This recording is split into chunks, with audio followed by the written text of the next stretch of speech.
the father of the space age. That's what they call him. You know what he said? I'm not the father of the space age.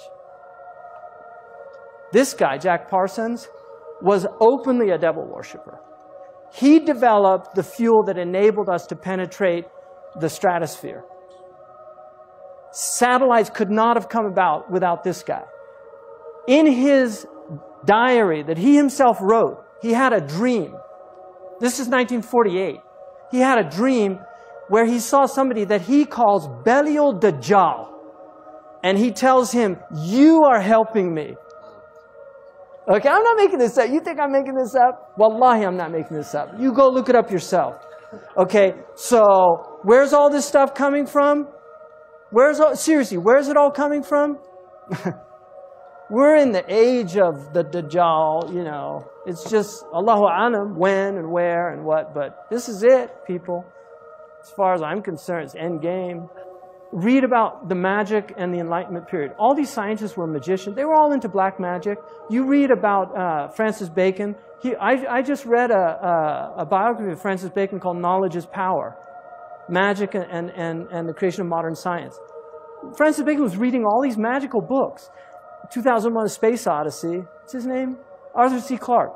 Arthur C. Clarke, great technologist. He actually has most of the patents that enabled the satellites, right?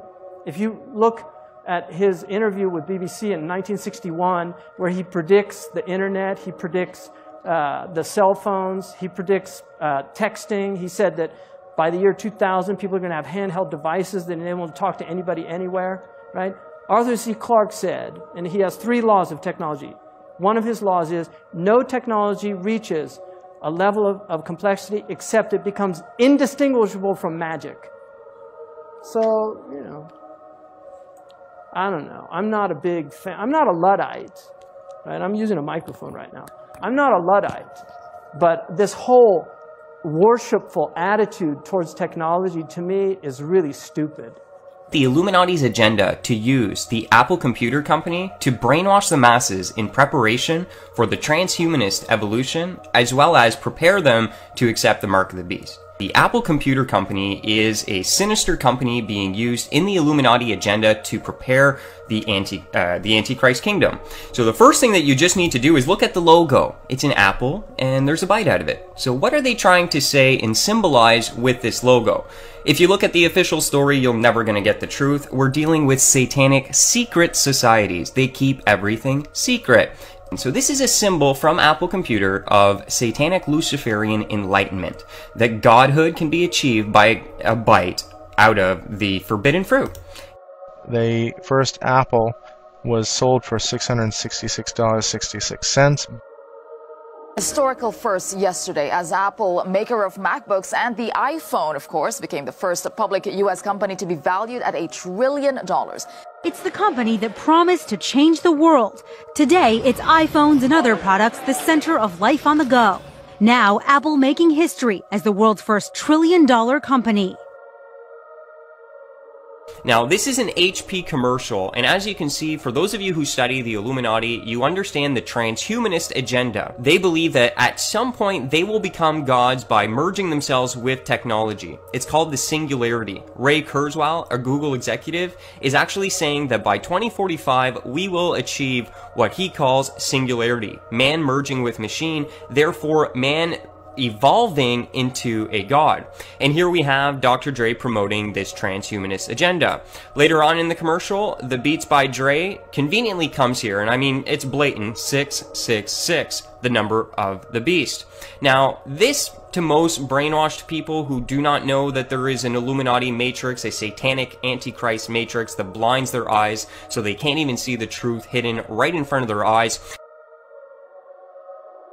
Apple possibly poised to make the biggest deal in its history, and in the process, create what could be hip-hop's first billionaire. This is all about Dr. Dre's popular company Beats, which does headphones and much more. In the late, the Renaissance period and the Enlightenment period were involved heavily in magic. And you can study this in the history of it. They were very interested in alchemy. All of these sciences came out of these occultic sciences. So there's a relationship between very, very sophisticated sciences and magic. Many of the people that are involved in film, many of the people involved in music, many of the people that are involved in newscasting, they know how to manipulate the minds of people. Whether it's done with this type of magic or simply with the power of technology and the higher magic, the result is the same. You get people that are as if they're possessed. When you actually find out about the characters that were involved in producing a lot of this technology and you read the history of it, you find that they were really involved in a lot of these things, which is very strange. And when you see the result that these things have on people and the effect that they have on them. The men that invented the nuclear bomb were all, wizards, really. And they were wizards. And some of them were involved in black magic. This is simply a fact. So the demonic realm is real. And there are people, unfortunately, that are actively involved in attempting to bring that realm into this realm. And this is where it gets very strange. As the Luciferian philosophy, they don't believe that there ever was a God, or that there ever is a God, aside from man himself. And man has not reached that state yet, but can, this is what they teach in the lodges, that if you perfect yourself as the temple of the God within, we've all heard this in the New Age movement, you too can become God.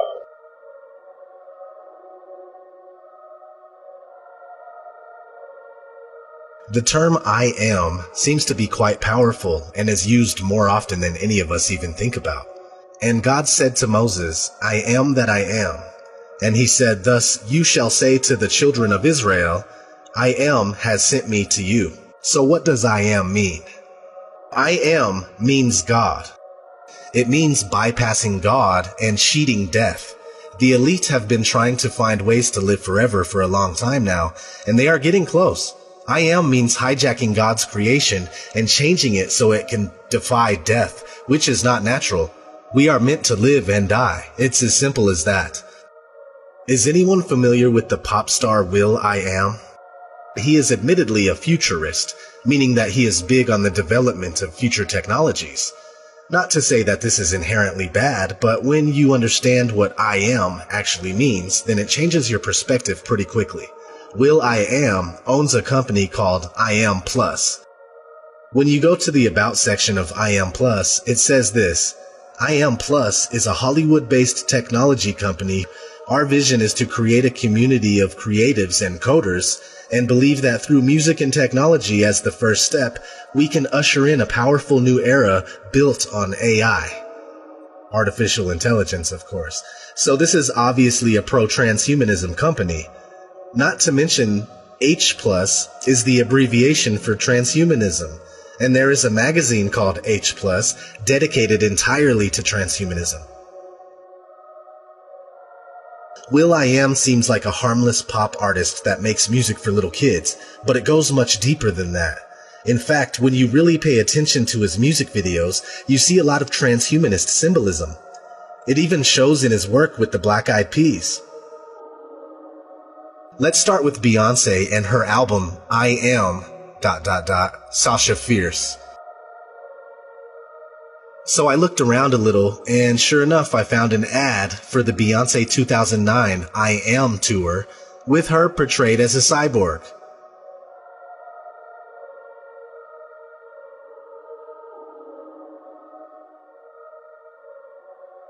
I also found a picture from a performance where she was dressed like the android from the 1927 movie Metropolis. In fact, Metropolis is one of the very first dystopian movies about transhumanism, and still shows up in a lot of today's pop music. In the movie, there is an inventor who creates a machine man that he considers to be the man of the future. The android has the ability of taking the form of any person, and the inventor says that no one will be able to tell a machine man from a mortal. It blows my mind that the transhumanist dream was already present back in the 1920s. And today we see Beyonce, Kylie Minogue, Janelle Monáe, Christina Aguilera, Lady Gaga, and many more paying homage to the metropolis, whether they are in the know or not. Let's check out a company called Humai. This company is dedicated to figuring out how to upload people's consciousness into computers in order to live forever. What's interesting is that Humai backwards says I am. You can't make this stuff up. One of the people that work there is Kate Aquino. She's listed as a futurist and she's all over the internet under the handle Miss Metaverse, pushing the transhumanist agenda. Her father happens to be Michael Aquino, a satanic high priest and founder of the Temple of Set. But not only that, he was a lieutenant colonel for the United States military at the same time, and the military was fully aware. Here's an old newspaper article about Michael Aquino with the title "Devil Worshipper Holds Sensitive Army Post and Top Brass Says No Problem." Here he is hanging out with Anton LaVey, the founder of the Church of Satan. And it doesn't matter if you believe in that kind of stuff. The scary thing is that they do believe it, and they are acting on it. One day, everything in this world that was once natural will be synthetic and without a soul. And they are knowingly and actively corrupting his creation to the core. At least that's what they think.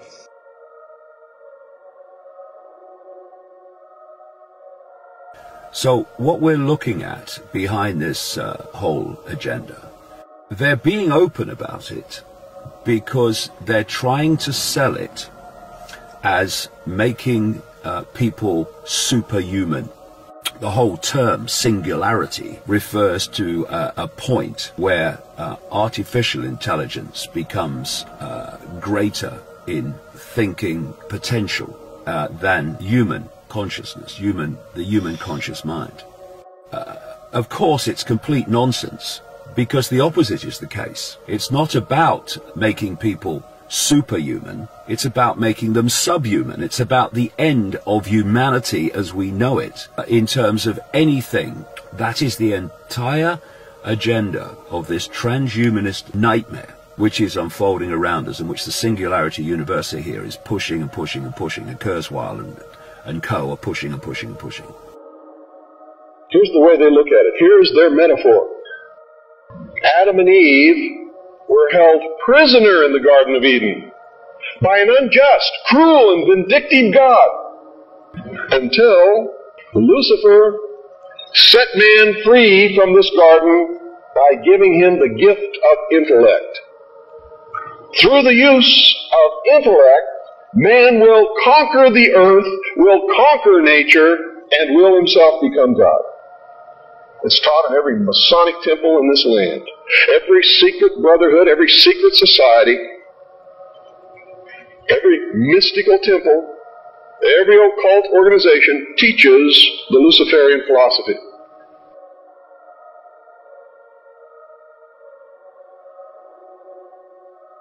To bring in the New World Order, they need to create a Big Brother spying system where everyone is monitored and they can, just like God, see all things. People think of Google primarily as a search engine on the internet, which first of all gives it enormous power because of its domination of the search engine arena, because through algorithm codes and other technology and methods, they can manipulate the stories that appear most prominently on their search engine lists.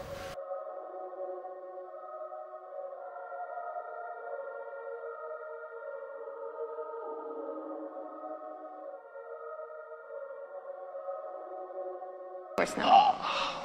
That is a warm hoodie. Yeah, no, it's a thick hoodie.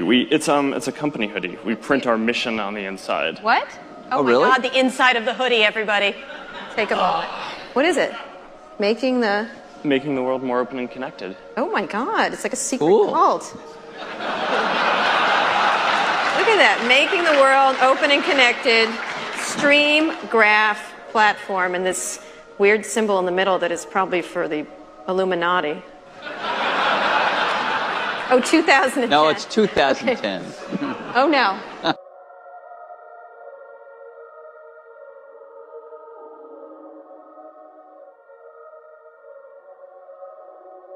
Here's the way they look at it. Here's their metaphor. Who brought man the gift of fire? They believe Lucifer. What was the gift of fire? Knowledge, intellect. Hasn't man created industry, culture, society, science from the use of one solitary thing? Fire. That the discovery or invention or harnessing of fire was one of the great scientific and technological discoveries in all of human history. Fire, to a great extent, made human civilization possible. Fire made it possible. There was no Bronze Age without fire. No Iron Age without fire. No Industrial Revolution without fire. The advances of science and technology are greatly dependent on the human ability and capacity to take fire and use it for human good. Fire makes it possible for us to text and tweet and email and Instagram and Facebook and socially be dysfunctional with each other. بلى من كسب سيئة وأحاطت به خطيئته فأولئك أصحاب النار هم فيها خالدون